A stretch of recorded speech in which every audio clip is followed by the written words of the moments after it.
The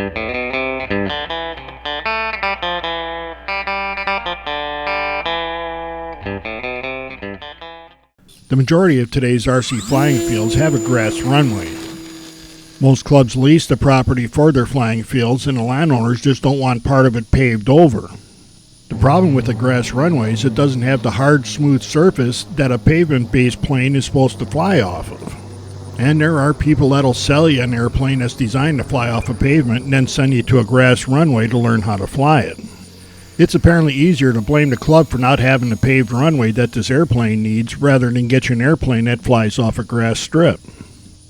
I'd like to say that this is a new problem in radio control, but it isn't. It was going on 35 years ago when I first started flying. The planes we're using in this video are both on the bottom end of the size range that I called decent for flying off a grass runway.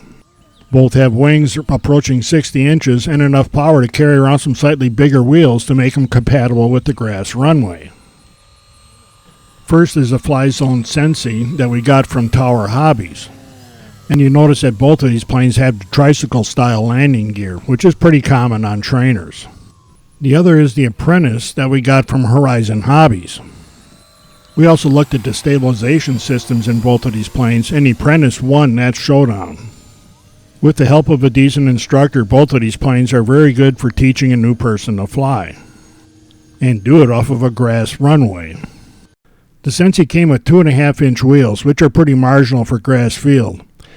The problem we see on many trainers like this is that smaller nose wheel wants to tuck under during takeoff and landings, and that lowers the front of the plane.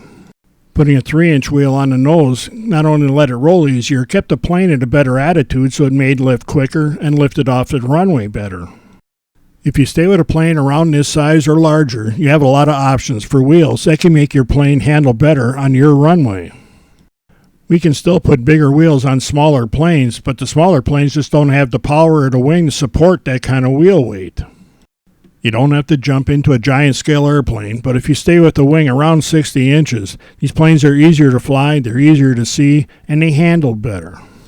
And they work on the grass runway that most clubs have these days. Not long ago, I was approached at our field by a guy with an airplane that he had bought at a hobby shop where they told him to just hand launch it like this and everything will be fine.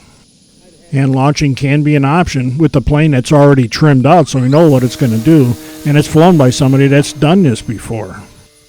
Even with the new stabilization systems helping, you still got to learn to fly this plane before it just heads into the trees, which a number of these have.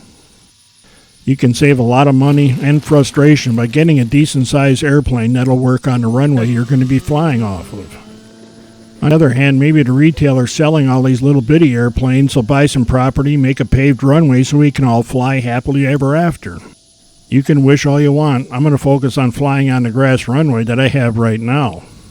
And for the beginners, the grass lets you get away with a couple little oopses as well.